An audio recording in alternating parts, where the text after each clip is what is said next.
in the gilded halls of 19th-century Viridian society, where a woman's worth was measured by her womb, the Beaumont family orchestrated the cruelest of jokes. They took their daughter Rosalind, a beauty declared barren by medicine, and scorned by her own kin, and married her off to the most formidable and reclusive man in the kingdom, Duke Alastair Stirling. They sent her to his remote, wind-swept estate, Greystone Keep, expecting her to wither in lonely obscurity. They laughed, imagining the cold duke trapped with a fruitless bride. But they never imagined that 1 year later she would return to the capital not as a broken woman, but as a triumphant duchess with a child in her arms, ready to shatter the very society that had cast her out. This is the story of how their vicious prank backfired into a legend. The pronouncement had followed Rosalind Beaumont for a decade, a ghost clinging to her skirts at every society ball and afternoon tea. Barren. The word first whispered by the family physician Dr. Finch after a severe bout of scarlet fever at the age of 12 had become her defining feature. It was a brand seared into her reputation by her ambitious stepmother, Lady Honoria Beaumont, a woman whose smile was as sharp and cold as the January frost on their manor's windows. Rosalind at 22 possessed a quiet grace that was often mistaken for weakness. With hair the colour of spun copper and eyes the shade of moss after a rain, she was lovely, but in the merciless marketplace of the Viridian aristocracy, her beauty was a flawed commodity.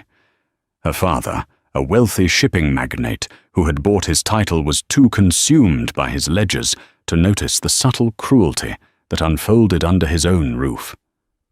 His first wife, Rosalind's mother, had been a gentle soul, and with her passing, so too passed the warmth from the Beaumont household. The true architect of Rosalind's misery was Honoria, who saw her stepdaughter as a direct obstacle to the advancement of her own daughter Clara. Clara was a year younger than Rosalind, conventionally pretty, and possessed a cutting wit she often aimed at her half-sister. Still no suitors, Rosalind, Clara would ask with feigned sympathy over breakfast, her eyes dancing with malice. Perhaps you could take up embroidery or charity work, something for a woman with ample time and an empty future. Honoria would simply smile a silent endorsement of the jab. Their goal was simple: to marry Clara to a high-ranking nobleman, and Rosalind's presence with her tainted reputation was an embarrassment. The joke, as it would later be called in hushed tones, began with a letter bearing a heavy wax seal stamped with the crest of a wolf's head. It was from the solicitors of Duke Alastair Stirling of Greystone Keep. The Duke was a figure of myth and rumour. He was fabulously wealthy, powerful, and the master of a vast remote estate in the rugged northern territories. He was also a recluse. No one in the capital had seen him in over 5 years, not since a tragic duel that had reportedly left him disfigured and emotionally scarred. The whispers said he was a monster, a brute who preferred the company of storms to that of men. And he was seeking a wife. The letter was blunt. The Duke required a bride of good breeding. In return for a swift and discreet union, he would overlook any deficiencies. The dowry was expected to be substantial a price for his inconvenience. Honoria's eyes lit up with a cruel brilliance. "It's perfect," she breathed, placing the letter on the polished mahogany table. Clara scoffed. "For whom that man is a hermit, they say half his face is a horror to behold. You can't mean to send Rosalind there." "Oh, but I can," Honoria replied, her voice a silken thread of venom. "Think of it, my dear. The great Duke Stirling shackled to a barren bride. He needs an heir to secure his line against his odious cousin, Lord Percival. He will be trapped. And we," she paused for effect, "will be connected to a dukedom. The status it affords us will make you the most sought-after debutante of the season. As for Rosalind, she will be hundreds of miles away, living in a cold fortress with a monster for a husband. It is a fitting end for her. A joke for the ages. Rosalind, who had been summoned to the drawing room, stood frozen by the door, the words washing over her like ice water. She was not a person to them. She was a pawn, a punchline. The fight had long since drained out of her, replaced by a weary resignation. To argue would only invite more scorn. "I will do it," she said, her voice barely a whisper, but clear and steady. Honoria's perfectly plucked eyebrows rose in surprise. She had expected tears, protests. She did not understand that for Rosalind, the cold, distant Greystone Keep sounded less like a prison and more like a sanctuary from the daily poison of her family. A monster she had never met seemed less frightening than the smiling vipers she lived with. The arrangements were made with brutal efficiency. There would be no grand wedding, no celebration in the capital. The contract was signed, the colossal dowry transferred. Rosalind was to travel north immediately and be married by proxy upon her arrival, with the Duke's solicitor standing in for him. It was the ultimate insult, a clear sign that he couldn't even be bothered to attend his own wedding. Rosalind packed a single trunk. She took no family heirlooms, only her mother's books and a small silver locket. As she descended the grand staircase for the last time, Honoria and Clara stood at the bottom. "Do try not to frighten the Duke too much with your emptiness, dear," Honoria said, adjusting a stray curl on Clara's head. Clara giggled. "Goodbye, sister. Send a raven if you get lonely. Oh wait, you'll have the gargoyles for company." Rosalind looked past them, her gaze meeting her father's for a fleeting moment. He stood by his office door, a flicker of something guilt perhaps in his eyes, before he looked away, retreating into the safety of his work. In that moment, Rosalind knew she was truly alone. The journey north was arduous, a 5-day ordeal that saw the manicured lawns of the capital give way to rolling hills, then dense forests, and finally the stark, breathtaking beauty of the northern coast. The carriage rattled along a winding road carved into the cliffside, the sea churning a furious grey below. Greystone Keep appeared as if summoned from the rock itself, a formidable silhouette of granite towers and battlements against a turbulent sky. It was not a home. It was a fortress built to withstand sieges and storms. A stern-looking woman in a severe black dress greeted her at the massive oak doors. "I am Mrs. Gable, the housekeeper. The Duke is not to be disturbed. You will be shown to your rooms. The proxy ceremony is scheduled for the morrow." There was no welcome, no warmth. The great hall was cavernous, filled with shadows that danced in the light of a single massive fireplace. Suits of armor stood like silent sentinels along the stone walls, their metal visors seeming to watch her with hollow eyes. The air was thick with the scent of sea salt wood smoke and something else, a profound, unshakable loneliness that seemed to have soaked into the very stones. Rosalind was led up a winding staircase to a suite of rooms in the east wing. They were spacious and furnished with heavy dark wood furniture, but they were freezing cold. A fire had been lit in the hearth, but it did little to dispel the chill that had nothing to do with the weather. That night, as the wind howled around the towers like a grieving beast, Rosalind stood at the mullioned window, looking out at the tumultuous sea. She was the Duchess of Greystone Keep, the Barren bride sent as a joke. But as the waves crashed against the rocks below, she felt not despair, but a strange, defiant calm. They had sent her here to break. They had no idea she was already broken, and from those pieces she would build something new. Here in the heart of solitude, she was finally free. The proxy marriage was as cold and impersonal as Greystone Keep itself. Rosalind stood in the castle's dreary chapel, facing the Duke's solicitor, a pinched-faced man named Mr. Davies, who recited the vows in a monotone drone. Mrs. Gable and a footman served as witnesses. The man she was now bound to for life remained an enigma, a ghost in his own home. She was now Duchess Stirling, a title that felt as hollow as the wind whistling through the castle's crenellations. Days bled into a week, then 2. Rosalind's life fell into a quiet, monotonous rhythm.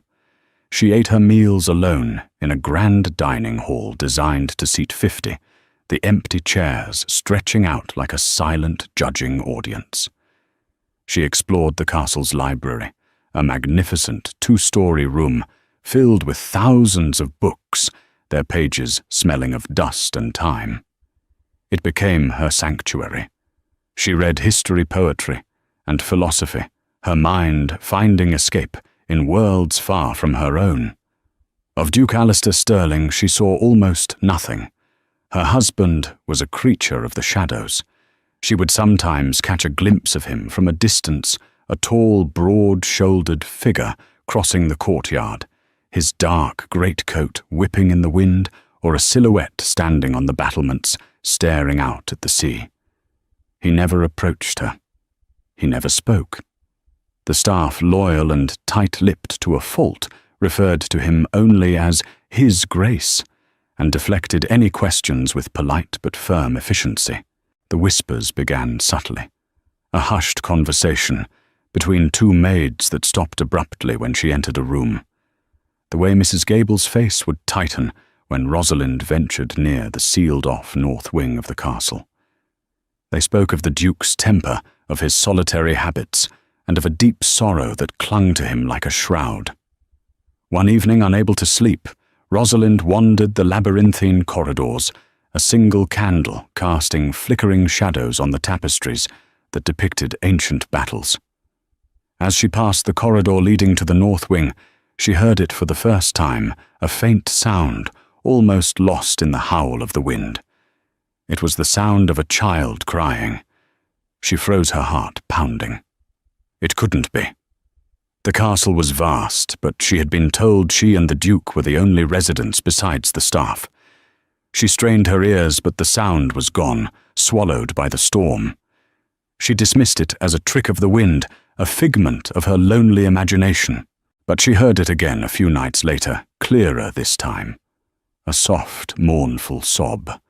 Her curiosity, long dormant, began to stir. The north wing was forbidden.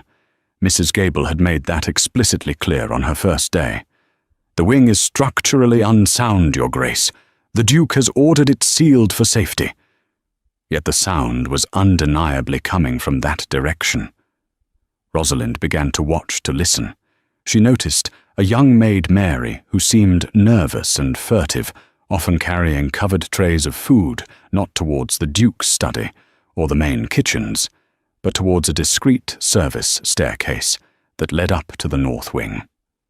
Her first direct encounter with her husband was as sudden and jarring as a clap of thunder. She was in the library, perched on a ladder to reach a copy of Ovid, when the doors opened. Duke Alistair Stirling strode in, and the room, vast as it was, seemed to shrink around him. He was taller than she had imagined a man, built of powerful lines and sharp angles. He wore no formal coat, just a simple white shirt and dark riding breeches. The rumors she saw were true. The left side of his face was a tapestry of scars, a faded but dramatic web that pulled at the corner of his eye and disappeared into his dark, neatly trimmed hair. The scar made his face asymmetrical, but it did not make him a monster. It made him look dangerous, yes, but also human. His undamaged side was strikingly handsome, with a strong jaw and a firm mouth. But it was his eyes that captured her, the color of a stormy sea, and filled with a pain so profound it seemed to pull all the light from the room. He stopped dead when he saw her, his body tensing. It was the first time they had been in the same room, truly together. "What are you doing here?" His voice was a low, rough baritone, like rocks grinding together. It wasn't a question. It was an accusation. Rosalind held her ground on the ladder, the book clutched to her chest. "This is the library, is it not? I was under the impression it was for use." A muscle feathered in his jaw. He seemed taken aback by her directness. He had clearly expected a timid, cowed bride. "This is my home. You are here on my sufferance. Do not forget that." "I am your wife," she countered, her voice quiet but firm. "Duchess Sterling, a title bestowed upon me by a legal contract your own solicitor drafted. I am not a guest to be tolerated, your grace. I am the mistress of this house." He stared at her for a long, silent moment, his stormy eyes assessing her. He seemed to be wrestling with some internal conflict. Finally, without another word, he turned on his heel and strode out of the library, the heavy doors closing with a deafening thud behind him. Rosalind's legs trembled, and she slowly descended the ladder, her heart hammering against her ribs.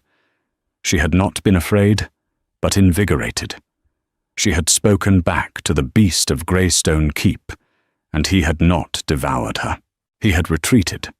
The encounter solidified her resolve. This man was not a simple monster. He was a man guarding a fortress of secrets, and she suspected the key lay in the forbidden north wing. That night, sleep eluded her. The crying sound came again, more insistent this time. Armed with a candelabra and a new steely determination, Rosalind made her way through the sleeping castle. The door to the north wing was heavy oak, but it was not locked, merely bolted from her side. Her hands shaking slightly, she slid the heavy iron bolt back. It groaned in protest, the sound echoing in the unnerving silence. She stepped inside. The air was stale, but not dusty, indicating it was used, if not well trafficked. She followed a long corridor, her candlelight pushing back the oppressive darkness. At the end of the hall was another door slightly ajar. From within, she could hear a soft humming, a lullaby.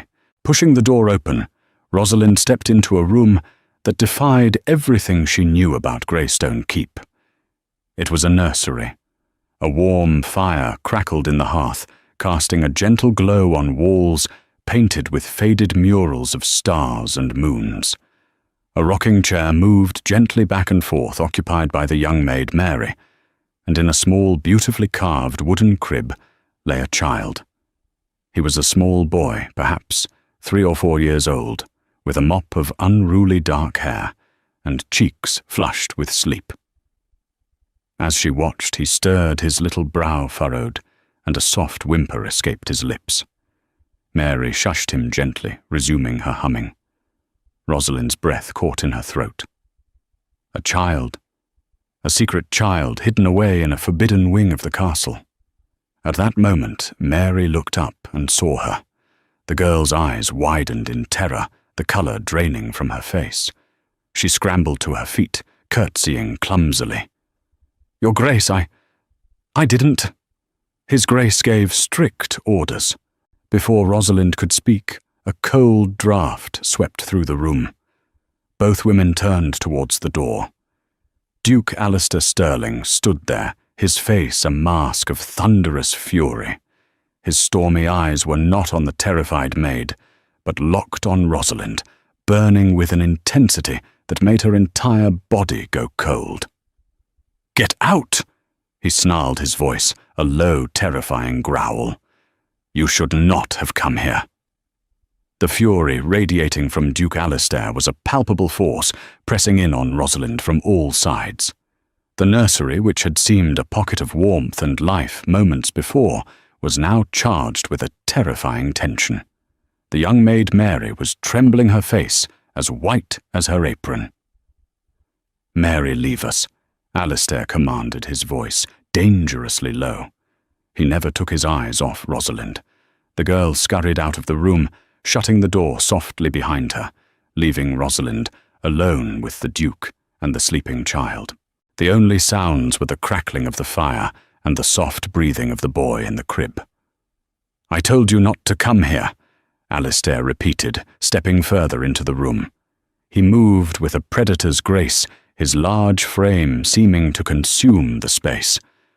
"This wing is forbidden."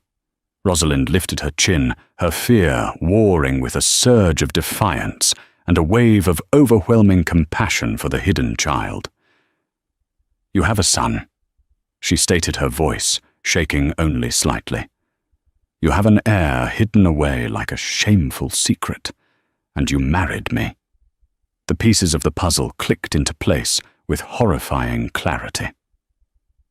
This was all part of it, wasn't it? Marrying the Barren bride. No one would ever suspect the child wasn't mine if you ever chose to reveal him. Was that the plan? Alistair's harsh expression flickered a hint of surprise in his stormy eyes. He had expected hysterics' accusations of infidelity. He had not expected cold, incisive logic. "You understand nothing?" He bit out his fists, clenching at his sides. "Then explain it to me," she challenged, taking a step closer to the crib, placing herself protectively between it and him. "Explain why a child lives in the shadows of his own home." He let out a harsh, bitter laugh. "Explanation? You are my wife in name only, a signatory on a contract. You are owed no explanations." "I am the Duchess of this house," she shot back, her voice rising with passion. "That child is living under the roof I am now mistress of. That makes him my concern. Who is he?" The boy in the crib stirred, disturbed by their raised voices. He let out a soft cry, his small hands reaching up into the air. Without thinking, Rosalind moved to his side, gently placing a hand on his chest and murmuring soft, soothing words. The boy quieted his dark eyes, so like his father's, blinking up at her in sleepy confusion. Seeing her gentle touch, the ferocity in Alistair's posture seemed to deflate, replaced by a deep, gut-wrenching weariness. He ran a hand through his dark hair, the gesture ragged with exhaustion. He looked from Rosalind's calm face to the boy's innocent one, and the walls he had built so carefully around himself began to crumble. "His name is Arthur." "The Duke," said his voice, finally losing its hard edge, now rough with unshed emotion. He walked over to the window and stared out into the black, stormy night. "He is my son, and he is illegitimate." The word hung in the air, heavy and damning. In their world, it was a stain that could never be washed away. "His mother," Alistair continued, his back still to her, "was named Isabel.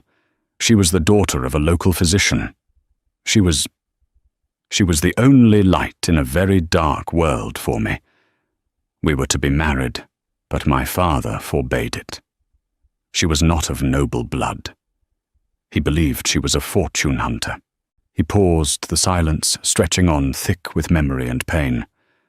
"I defied him. We met in secret. We were young, foolish, and we believed our love could conquer anything." He turned to face Rosalind, and in the firelight his scarred face was a landscape of grief. "She became with child.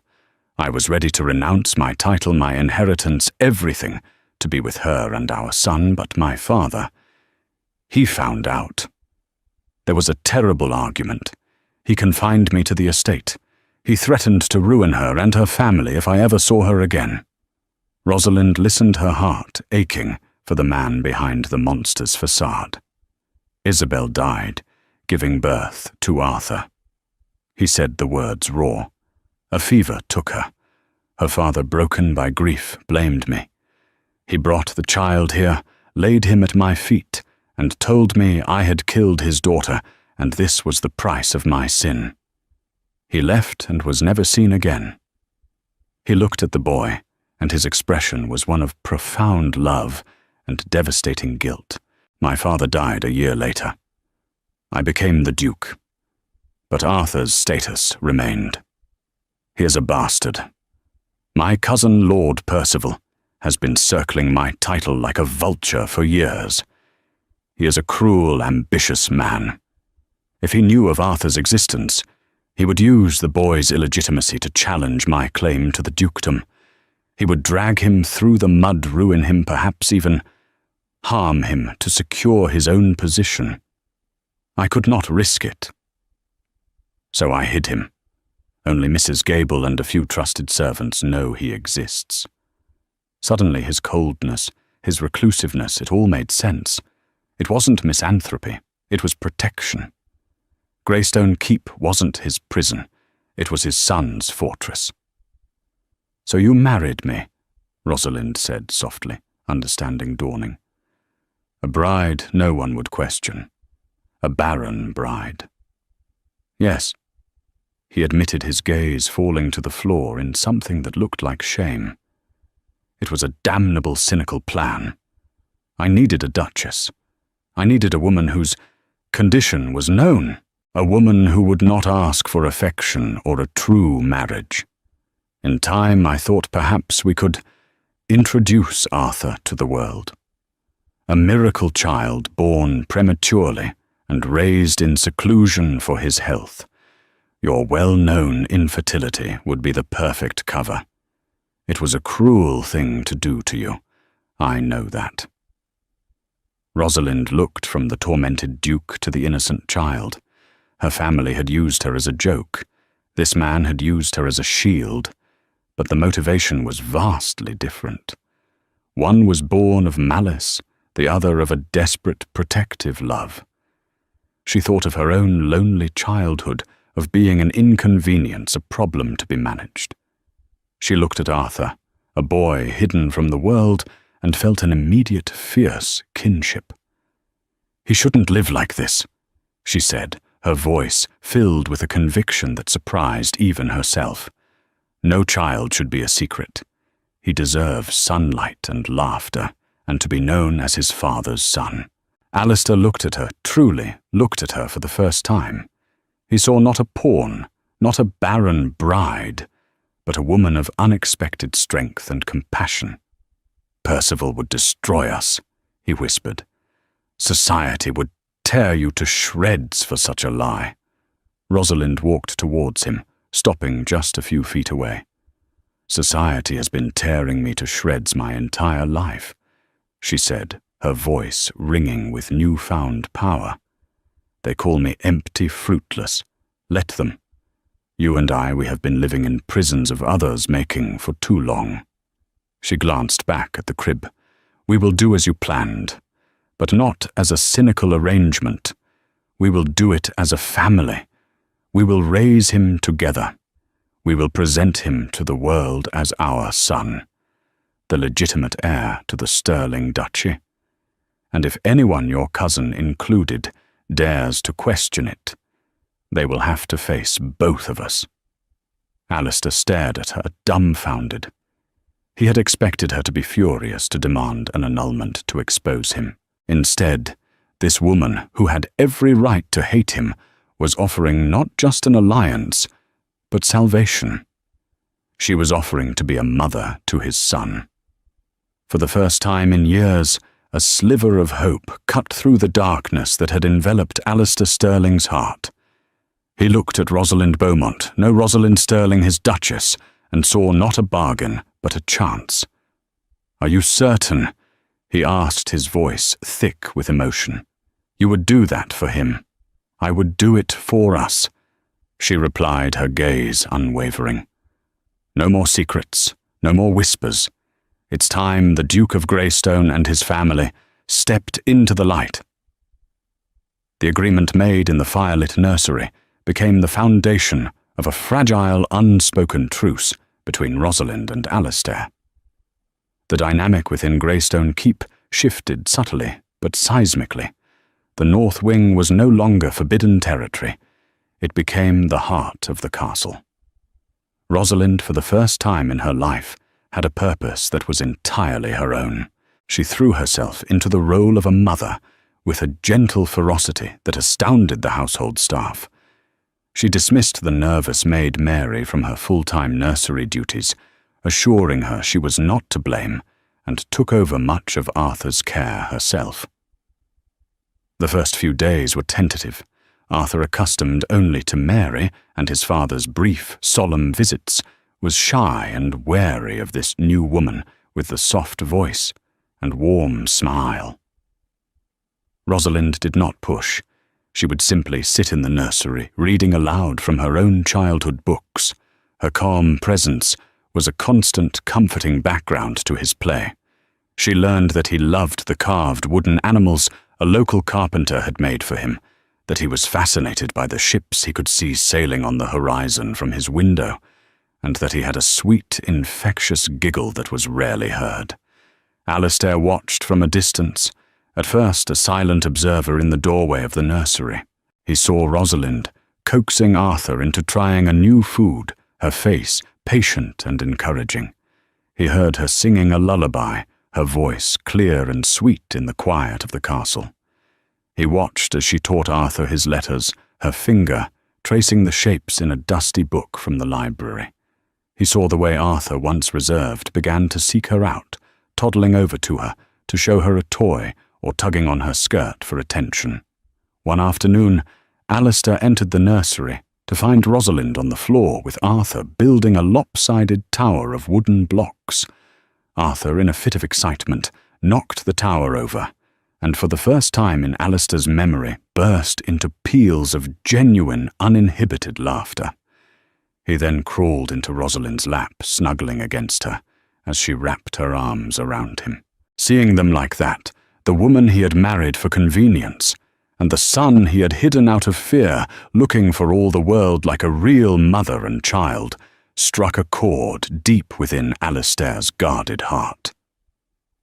The cold, transactional nature of their agreement was melting away, replaced by something warm and dangerously real.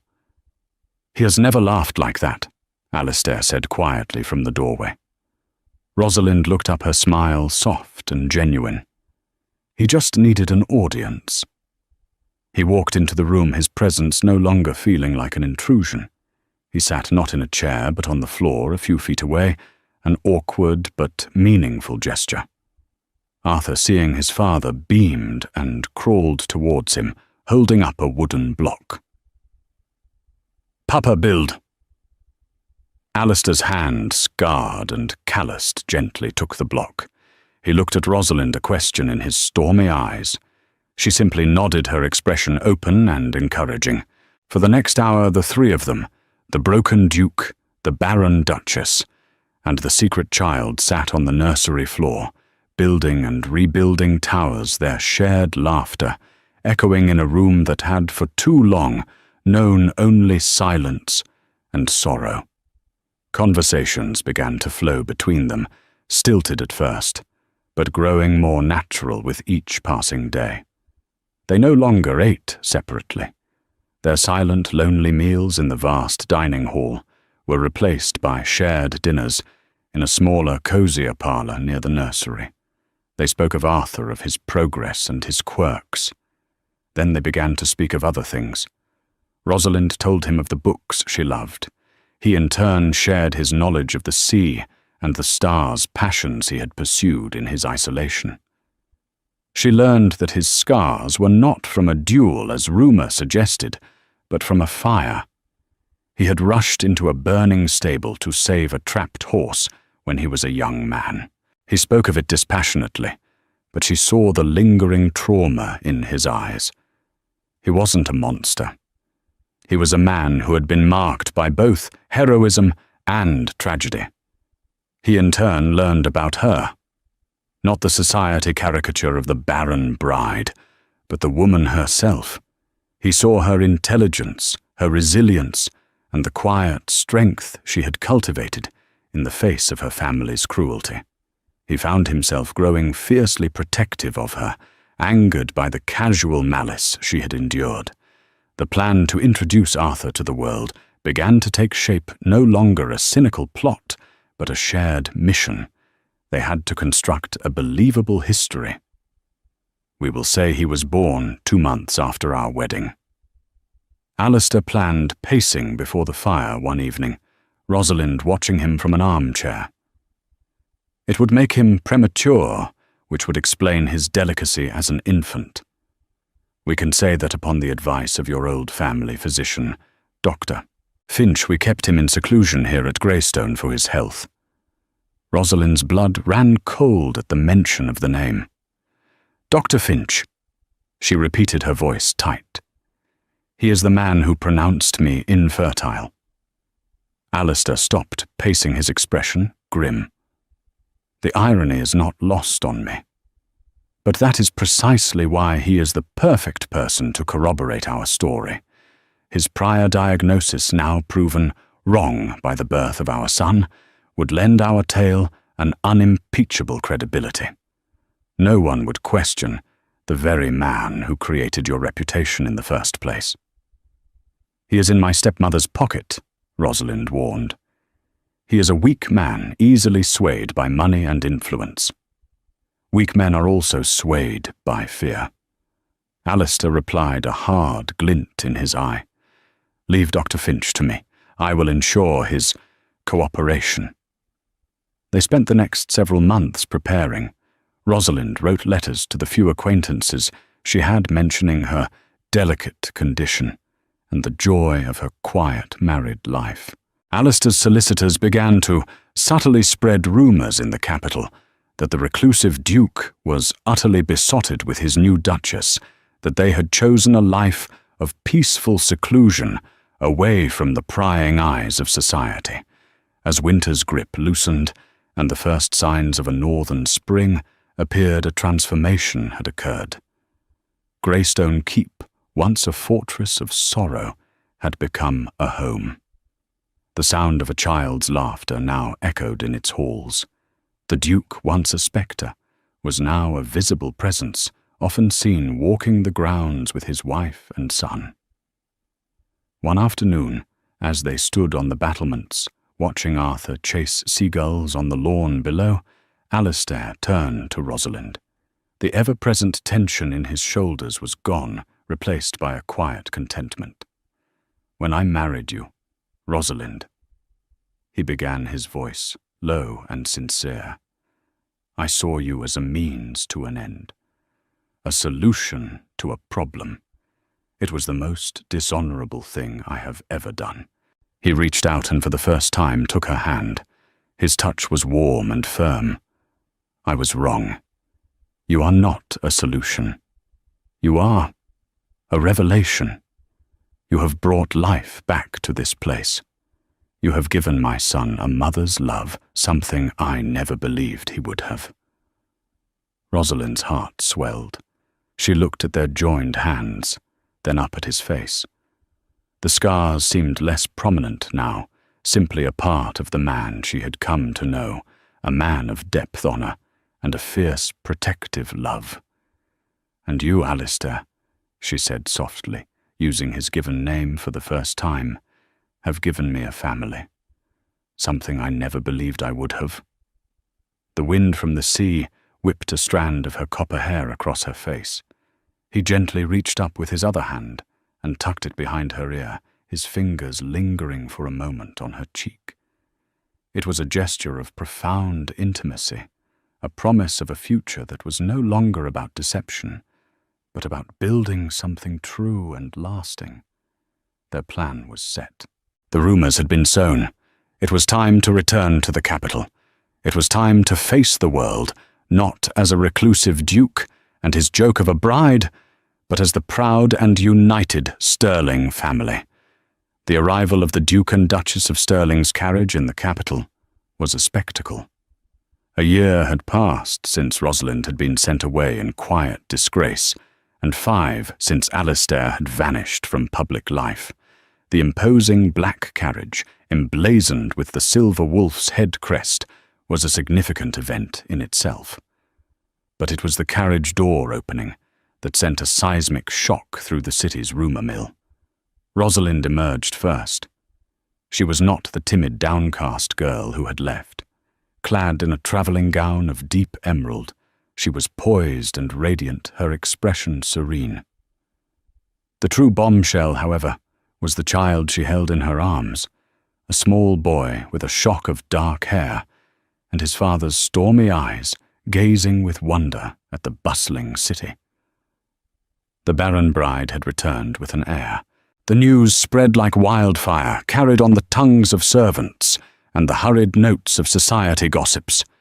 The official story, carefully crafted and disseminated by Alistair's solicitors, was one of romantic seclusion, a premature birth, a fragile child, and a fiercely protective duke who had kept his family isolated at Greystone Keep until the heir was strong enough to travel.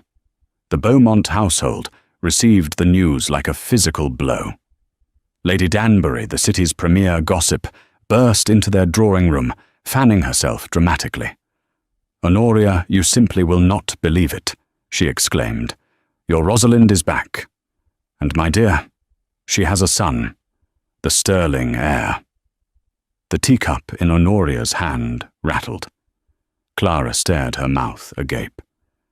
"Impossible," Clara snapped after their guest had gone. "She's barren. It's a trick. She's passing off some northern peasant's bastard as her own." Honoria's face was a mask of cold fury. Their perfect cruel joke had not only failed, it had backfired with spectacular humiliation. They had meant to brand Rosalind a failure for life. Instead, she had returned as the mother of a future duke, possessing a status and power that now dwarfed anything Clara could hope to achieve. The whispers they had started about her infertility now made them look like malicious fools. Their social standing, which they had hoped to elevate, was now precarious. Their public humiliation was cemented at the first grand ball of the season.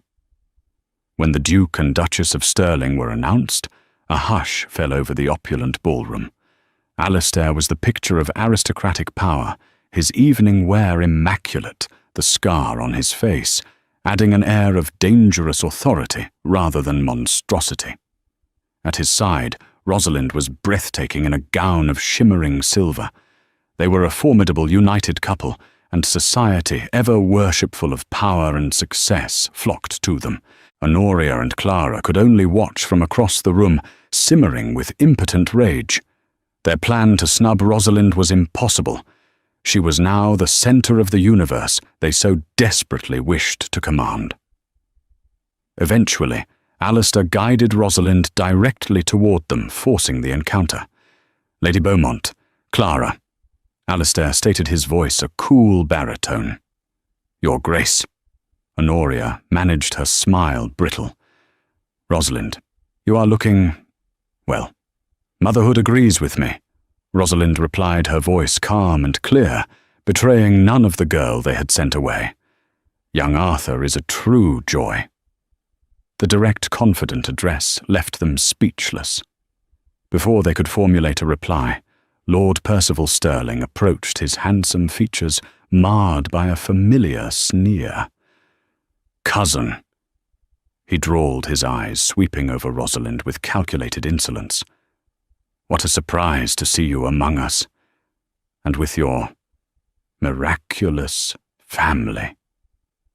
He let the word hang in the air. One might almost call the sudden appearance of an heir unbelievable. Alistair's hand rested protectively on the small of Rosalind's back.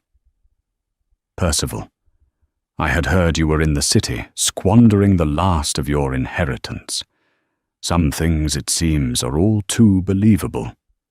The sharp public rebuke hit its mark. Percival's face darkened with fury. "We shall see how secure the Stirling line truly is." He murmured a clear threat before bowing stiffly and melting back into the crowd. Later that evening, on a cool balcony overlooking the palace gardens, Rosalind let out a breath she hadn't realized she was holding. "He will not let this go," she said quietly. "Neither Percival nor my stepmother." "I know," Alistair replied, his gaze fixed on the dark garden. "They will search for any crack in our story, but they will not find one."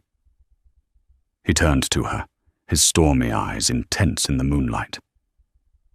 "Your former family physician, Dr. Finch, is the weakest link in our chain. I paid him a visit upon our arrival." "You did indeed." I gave him a very generous gift for his past and future discretion. I also acquired proof of his rather substantial gambling debts. A grim smile touched Alistair's lips. I made it clear that should he ever misremember the details of Arthur's miraculous birth, his financial ruin would be the least of his concerns. The doctor understands his position perfectly. Rosalind stared at him, seeing not a monster, but a man utterly ruthless in the protection of his family. Their family. He was her staunchest ally, her co-conspirator.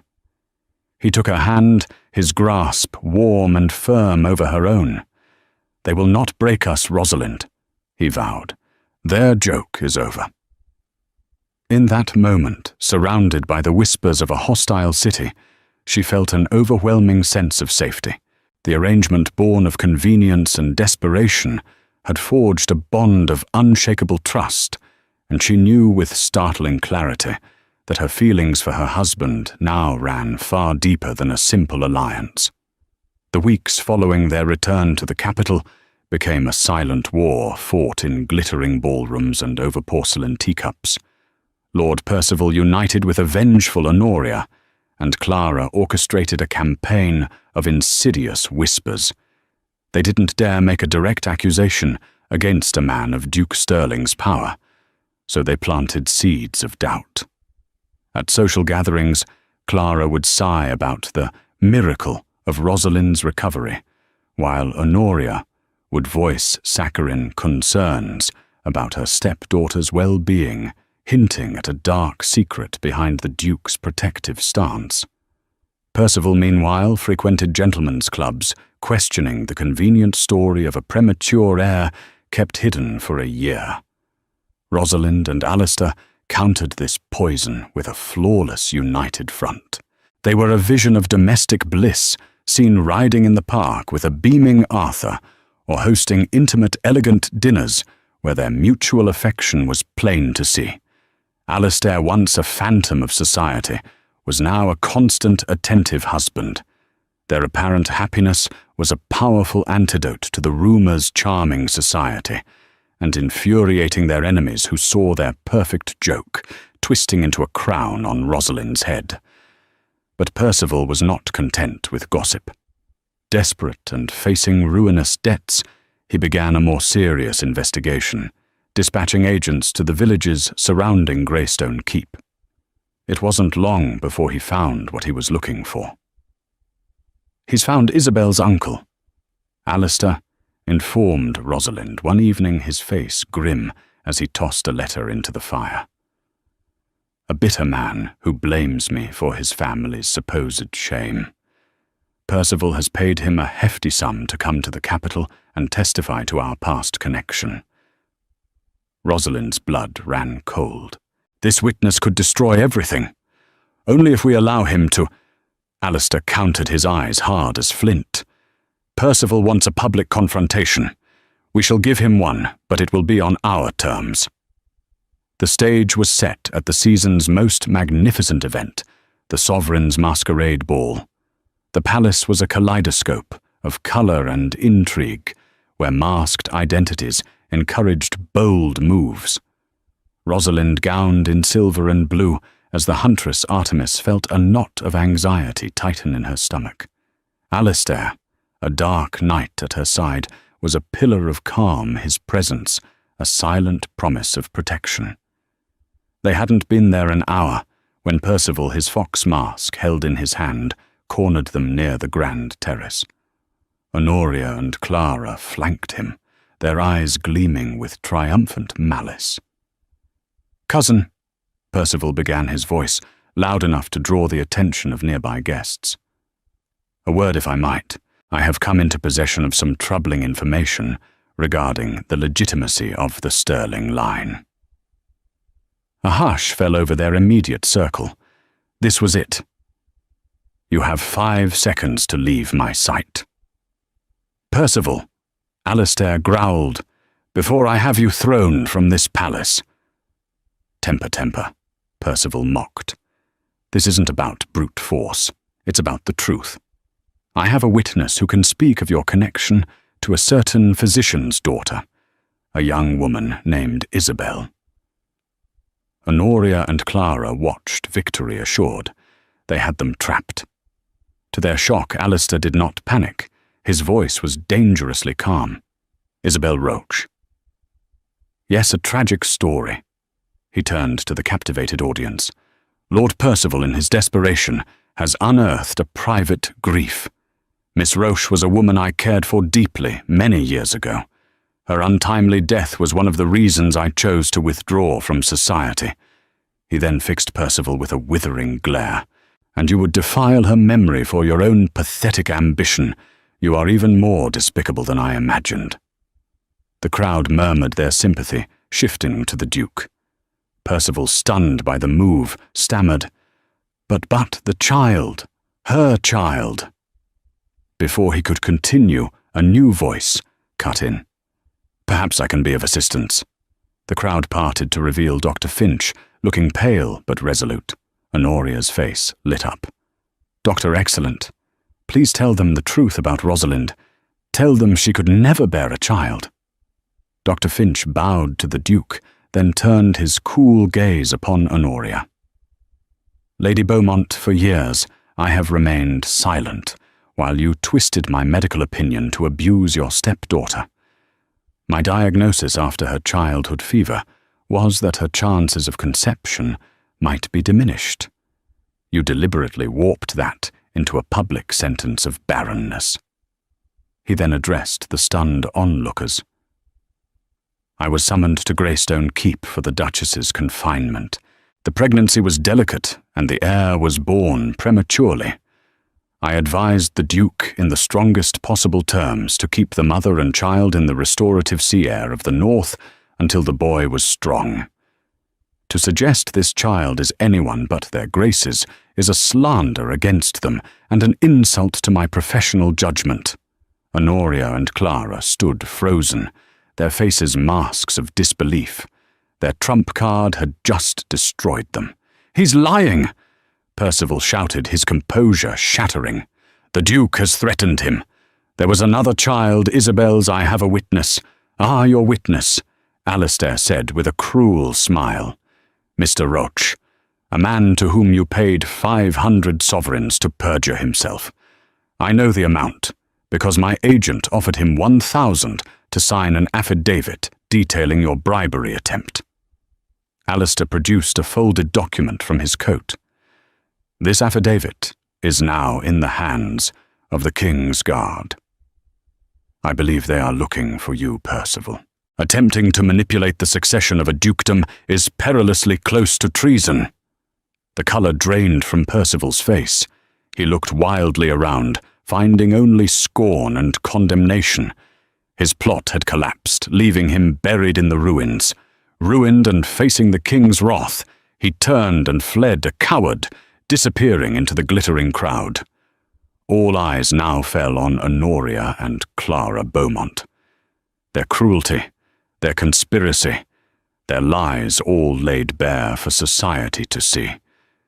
They had become a spectacle of public humiliation.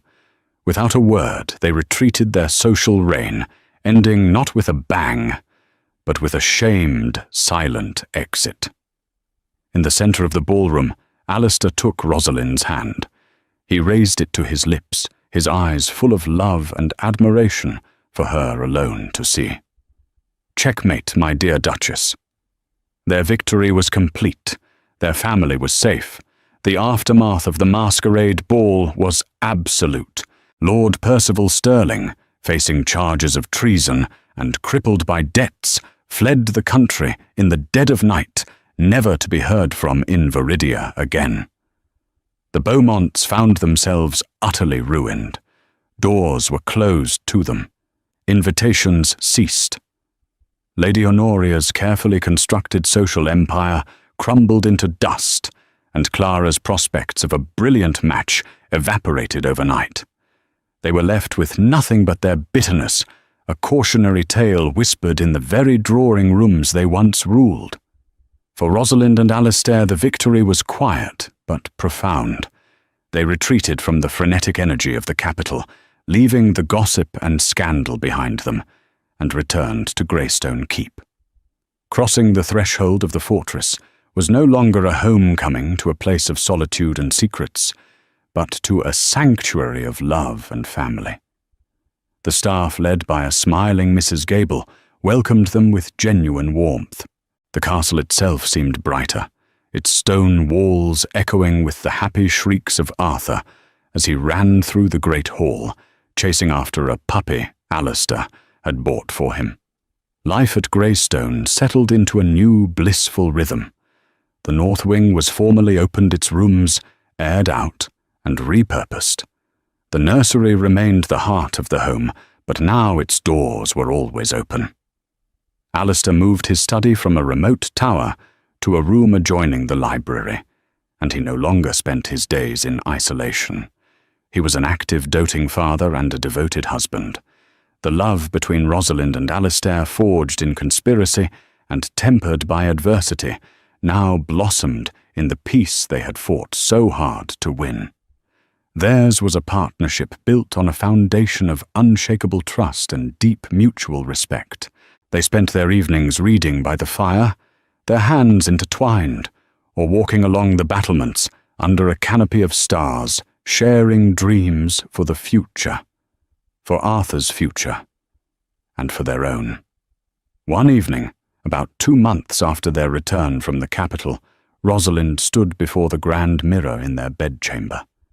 She had been feeling unwell for several days, a strange mix of fatigue and nausea she had initially dismissed as the lingering stress of their ordeal.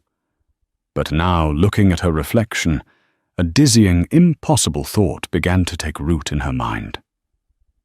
Alistair entered the room, stopping when he saw the look on her face. "Rosalind, is everything all right?" She turned to him, her moss-green eyes wide with a mixture of disbelief and dawning joy. "Alistair," she began, her voice a near whisper. "Do you remember Dr. Finch's words at the ball? He said he told my stepmother my chances of conception might be diminished, not that it was impossible." He walked towards her, his brow furrowed in concern. "Yes, I remember." "Why?" She took his hand and placed it on her stomach. Her heart was hammering against her ribs, a frantic, hopeful drumbeat. Alistair, I think the miracle of the Stirling heir may be about to happen for a second time." He swept her up into his arms, lifting her off her feet and spinning her around. "Rosalind," he breathed, his voice thick with emotion, as he set her down, framing her face with his hands. Are you sure?" "I am," she said, tears of happiness welling in her eyes. The doctor was wrong all along. Honoria's lies, they were built on nothing. It was the final perfect irony, the ultimate vindication. The label that had defined and constrained her entire life, Barren, was a fiction. She was not empty. She was the very definition of fruitful, a vessel of life and love. Alistair knelt before her, pressing a gentle, reverent kiss to her still flat stomach. "Our child," he murmured against the fabric of her dress. "A child of truth, a child of love." He rose and kissed her a deep, passionate kiss that spoke of shared battles and shared victories, of a future that was once unimaginable and was now gloriously, tangibly real. They had started as a cruel joke, a barren bride and a broken duke thrown together in a cold, transactional bargain. But through secrets and lies, they had found an unshakable truth in each other. They had built a family on a foundation of deception, and in doing so had discovered a love so powerful it could create life anew. The Duchess of Greystone, keep the woman sent away to wither in obscurity, had not only returned with an heir, she had secured the future of the Stirling line twice over. She had proven everyone wrong, but more importantly, she had proven to herself that a person's worth is never defined by the labels others give them, but by the love they build and the life they choose to create. In the heart of her formidable duke and their growing family, Rosalind had finally truly found her home. Rosalind Beaumont was sent away as a punchline, a barren bride intended to be a permanent symbol of failure for a reclusive duke. But in the windswept solitude of Greystone Keep, she discovered that the greatest strengths are often forged in the harshest circumstances. She didn't just survive, she rewrote her own story. From a pawn in a cruel game, she became a queen in her own right, a beloved wife, a fierce mother, and a powerful duchess who turned her enemy's malice into her greatest triumph. Her journey is a powerful reminder that family is not always about the blood you share, but the love you fight to protect, and that a person's value is never determined by the judgments of others, but by their own resilience and capacity for love. If this story of intrigue, romance, and ultimate vindication captured your heart, please show your support. Click the like button to let us know you enjoyed it. Share this video with a friend who loves a story of triumph against the odds, and most importantly, subscribe to our channel for more tales of history drama and unforgettable characters. Thank you for listening.